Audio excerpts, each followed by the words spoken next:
प्रिय मित्रों, नमस्कार। ज्योतिष शास्त्र में आज हम चर्चा करेंगे विपरीत राजयोग।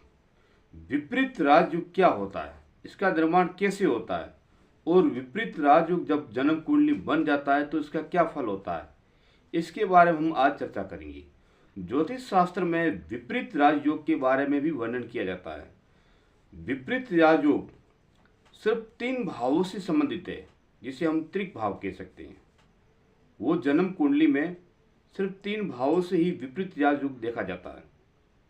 वैसे कई प्रकार के राजयोग होते हैं, हर राजयोग अपना शुभ फल देते हैं।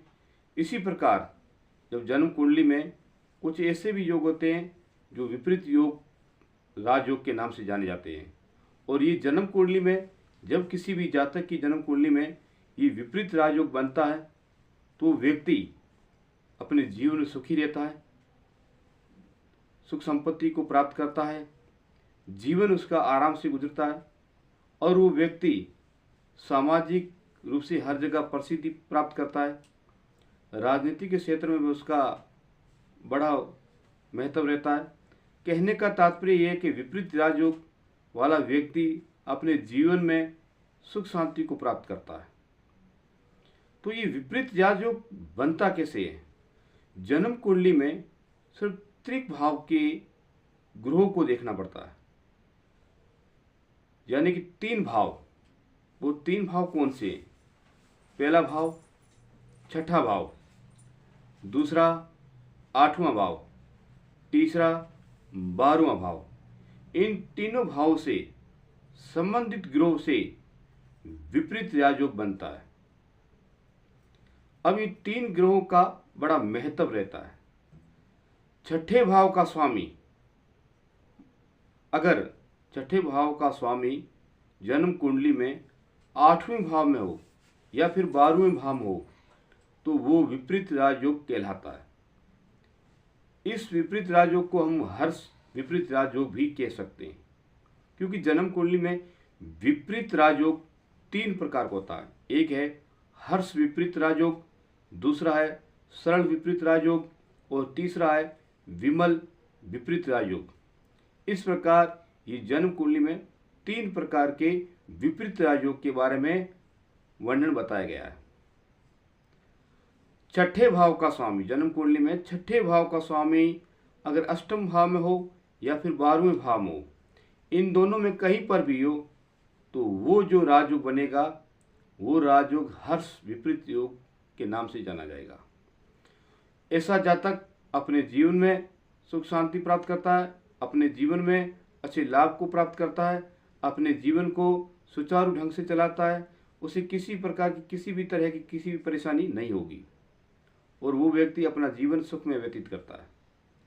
ये विपरीत योग का पहला लक्षण है जो हर्ष विपरीत योग के नाम से जाना जाता है। अगर छठे भाव का स्वामी छठे भाव में है तो फिर दुखदायी है। या छठे भाव का स्वामी छठे भाव में होना तो वो किसी प्रकार का राजयोग नहीं कहलाएगा, वो उसे छठे भाव से संबंधित परेशानी देगा। अगर जन्म कुंडली में अष्टम भाव का स्वामी छठे भाव में या 12वें भाव में तो वो जो राजयोग बनेगा वो सरल विपरीत योग राजयोग के नाम से जाना जाएगा। ऐसा योग व्यक्ति का जीवन शांति में से व्यतीत होता है। वो व्यक्ति अपने जीवन में हमेशा आगे बढ़ता रहता है। अर्थात तीनों राजयोग का जो बनने वाला प्रभाव है वो एक समान ही है, चाहे हर्ष विपरीत राजयोग हो, चाहे सरल विपरीत राजयोग हो या फिर विमल विपरीत राजयोग हो। उन तीनों का जो फल है वो एक समान ही मिलेगा। कहने का तात्पर्य ये तीनों योग अलग अलग नाम से जाने जाते हैं, लेकिन इन तीनों का फल उच्च बताए गए, इन तीनों का फल अति महत्वपूर्ण बताए गए, इन तीनों का फल हमेशा शुभ ही होता है। यही हम जन्म कुंडली में अष्टम भाव के स्वामी को छठे या 12वें भाव पाते हैं तो वहां पर जो राजयोग बन जाता है वो सरल विपरीत योग राजयोग बन जाता है। अगर अष्टम भाव का स्वामी अष्टम में ही विराजमान है तो फिर कष्ट देगा, तकलीफ देगा, क्योंकि वहां पर वो राजयोग का निर्माण नहीं होगा।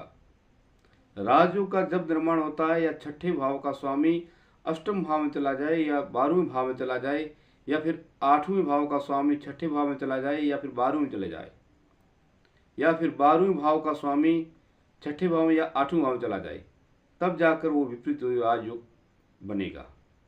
नहीं तो वो छठे भाव का स्वामी छठे में होने से, 8वें भाव का स्वामी 8वें भाव में होने से या 12वें भाव का स्वामी 12वें भाव में होने से वह सुफल नहीं दे पाता। इसी प्रकार 12वें भाव का स्वामी अगर छठे भाव में हो या फिर 8वें भाव में हो तो उसे हम विमल विपरीत राजयोग कहेंगे, जो कि अति उच्च का योग माना जाता है। ऐसा योग व्यक्ति को राजनीति के क्षेत्र में आगे बढ़ाता है, व्यक्ति को आर्थिक क्षेत्र में भी आगे बढ़ाता है, सामाजिक दृष्टि से व्यक्ति का मान सम्मान होता है, आर्थिक रूप से भी व्यक्ति संपन्न रहता है और किसी भी क्षेत्र में व्यक्ति आगे बढ़ता ही रहता है और हमेशा वो व्यक्ति पॉजिटिव विचार वाला रहेगा।